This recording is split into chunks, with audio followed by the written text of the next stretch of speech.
ब्रह्मणस्पद आनस्तुनवन्नोदभिस्ते दसादनं गं स्वाहा वच्मि सत्यं वच्मि स्वाहा राजास्ते रमानोभिः अहेणमानो वरुणेः मोक्षिरकं समान आजुप्रमोषेः यच्छुद्य देवशोजः कल्याणार्थ वरुणान्त अन्तर्यामिनः भगवन्तं पुरेन्द्रजानिता खम्बाजरशोतिरावः पृथिवी विश्वस्य धारणे नारायणात् ब्रह्मा राजते नारायणात् रुद्रो राजते नारायणादिन्द्रो राजते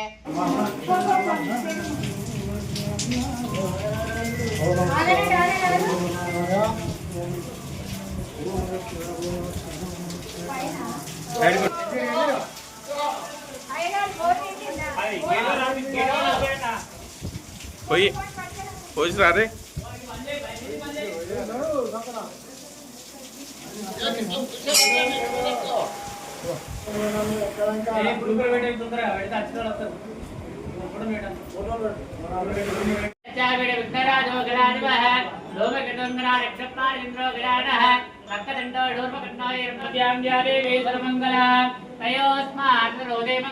शिवमस्तु कल्याणात्मदगात्राय गामिगात्रदायिने श्रीमद्वेङ्कटनाथाय श्रीनिवासाय मङ्गलम् तदेव लग्नो सुदनं तदेव ताराबलं चन्द्रबलं तदेव विद्याबलं दैवलं तदेव लक्ष्मी विदेदिङ्ग्रस्परावे यत्र योगीश्वर कृष्णदर्वार्धोदरोत्तरः तत्तस्मारे सुलल्ललाभस्तेजां जयस्तेजां तदस्तेजां దేవాలయంలో మేము ప్రజలతో పాటుగా సర్పంచ్గా నీళ్లు ఓపిస్తున్నాను.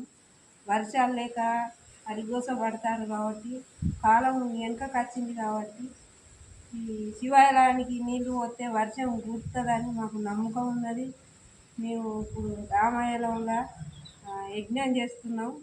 ఈ వానలు కొట్టాలని ప్రజలంతా గుడికాడికి రావాల్సిందిగా కోరుతున్నాం.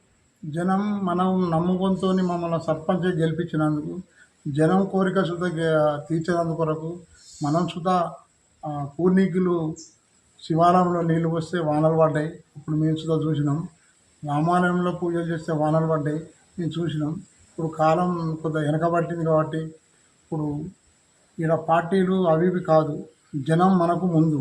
జనం ఉంటేనే రాజకీయం ఉంటుంది, జనం లేనిది రాజకీయం ఉండదు, ఏ పార్టీలు ఉండదు. అంటే జనాన్ని దాదాందుకొరకు సర్పంచ్ అయినా ఎమ్మెల్యే అయినా ఒక ముఖ్యమంత్రి అంటే ఊరుకు సర్పంచ్ ఎట్లా కాపలో రాష్ట్రానికి ముఖ్యమంత్రి అట్లా కాపలా అందరి సూచనలు తీసుకోవాలి, సూచనలు తీసుకొని పనిచేయాలి. ఖచ్చితంగా రాజకీయం కొరకు పనిచేయద్దు. ప్రధానమంత్రి ఏం చెప్పిండు, మన దేశం కొరకు ఒకరు యుద్ధం దండేసుకొస్తానంటే మనం అంతా యుద్ధానికి సై ఉండాలని చెప్పిండు. ఏం చెప్పిండు, యుద్ధానికి అందరం సై ఉండాలని చెప్పిండు. ఒక బీజేపీ ఉండాలి, ఓ కాంగ్రెస్ ఉండాలి, ఓ బీఆర్ఎస్ ఉండాలని చెప్పలే. దేని కొరకైనా మొన్న మాట్లాడిన ఇటల అందరూ బ్రహ్మాండంగా మాట్లాడిండు. ఇలా పార్టీలు ముందు ప్రజల ముందని మాట్లాడిన కొంతమంది ఎగ్జామ్ చేసేందుకొరకు కొంతమంది మాట్లాడుతున్నారు. అది చాలా తప్పు. ప్రజలు ఎన్నుకున్న నాయకుడు ఎవరైనా ప్రజల కొరకు మాట్లాడాలి, ప్రజలకు నచ్చిన వారికే ఉండాలి. ప్రజలు ఏ రకంగానైతే బతుకుతారు, ఏ రకంగానైతే ఉంటారు, నీటితోని ఉంటేనే మనం లక్షలు సంపాదిస్తాం, మనం బంగారం వస్తుంది, మనం అభివృద్ధి పెరుగుతాం. నీటి లేనిది ఏం చేస్తాం, మనం కోపాల మీద కిందికెళ్ళి ఆనకట్టున పోతుంది తెయ్యో పక్క పంటి ఆనకట్ట కట్టేసి ఆ నీళ్లు మనం మరపరుచుకుందాం చూడుకోవాలి. ఇక వానిన ఫస్ట్ రోడ్ కట్టిపోయిండు, ఇది తెగిపోయింది, ఆనకట్ట పోతుంది, ఎట్లా అన్న పోని అని లొల్లికి చూసుకుంటుంటే ప్రజలు బతకరు. ప్రజలు ముఖ్యం. ఆ ప్రజల కొరకు పార్టీలు పక్కా పెట్టి మనమంతా ఒకటే. గెలిచి 5 ఏళ్ళే చేసినప్పుడే పార్టీలు, మళ్ళా గెలిచినాక అన్నీ సమానమని ప్రజలకు పనిచేసే నాయకుడు ఎవరైనా రేపు పట్టం కట్టేందుకు 100% ఉంటుంది. అది ఇట్లా అందరూ మాట్లాడిన బ్రహ్మాండంగా, అది అందరి కొరకు మాట్లాడింది, రాజకీయ పార్టీల కొరకు కాదు. అందరం బతకాలి.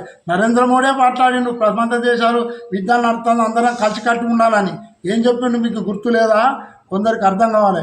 మనం బతికేది బేదిగాళ్ళ, నన్ను గెలిపించింది బేదిగాళ్ళు, మా బేదిగాళ్ళు సుఖశాంతులతో ఉండాలని ఇలా శివాలయంలో రామాయణంలో నీళ్ళు పోసి మా ప్రజలు మంచిగా ఉండాలి, అందరం చల్లగా ఉంటేనే నేను అన్న చల్లగా ఉంటానని ఇలా పూజలు చేస్తున్నా. అందుకొరకు కొంతమంది దాన్ని ఆర్థికంగా ఆచరించి కొందరు మాట్లాడకుండా మంచి నాయకులను ఎన్నుకోవాలని, మంచి మనసున్న మహారాజులను ప్రజాస్వామ్యం చేరాలని కోరుకుంటూ ఈ టైం ఇచ్చిన మీ అందరికీ కృతజ్ఞతలు తెలుపుకుంటున్నాను. పూజ చేయడం జరుగుతుంది. యజ్ఞం వర్షాలు పట్టాలని, అందులో మళ్ళా మంచి నాయకునికి ఒక మంత్రి పదవి వస్తే కేంద్రంలో ప్రజలు సుఖశాంతులతో ఉంటారు, అందరికీ నచ్చిన పనులు చేస్తారు. ఖచ్చితంగా ఇట్లా అందరికీ ఖచ్చితంగా మంత్రి పదవి ఇవ్వాలని ఇలా నేను యజ్ఞం చేస్తున్న సురాసేవాజ్ఞం. అది ఖచ్చితంగా నెరవేరుతుంది 100%. ప్రజలకు నచ్చిన నాయకుడు ఇంకో 5 ఏళ్ళలో ఖచ్చితంగా ఏర్పడి మనకు ప్రజాస్వామ్యంకు ఒక ఏలే నాయకుడు మనకు ఏర్పడతాడు. ఈటల రాజేందర్ ప్రజలకు నచ్చే నాయకుడు ఈటల రాజేందర్ గారు ఖచ్చితంగా 100% కేంద్రంలో పదవి వస్తుంది, 100 మందికి సాయం చేసేటప్పుడు కాబట్టి ఖచ్చితంగా రాముణ్ణి నేను కోరుకుంటున్నా, రామరాజ్యం రాని ఖచ్చితంగా రాముని ఇలా నేను యజ్ఞం చేస్తున్నా. ఖచ్చితంగా 100% సెంటర్లో పదవి వస్తుంది, ప్రజలకు మేలు చేస్తాడు, నెక్స్ట్ ముఖ్యమంత్రి అవుతాడు, మన తెలంగాణ ప్రభుత్వాన్ని అభివృద్ధి చేస్తాడు. ఇది నా ఇష్టపూర్వకంగా రాముని కోరుకున్న దైవం. గ్రామంలో సర్పంచ్, వార్డు మెంబర్లు, ఊరు గ్రామాలందరూ కలిసి శివాలయంలో ఈరోజు నీళ్లు పోయడం జరిగింది. అదేవిధంగా రామాలయంలో యజ్ఞం చేస్తున్నాము. వర్షం కొరకు వరుడు కరుణించి మాకు వర్షాలు కురిపించాలని ఆ భగవంతుణ్ణి వేడుకుంటున్నాము.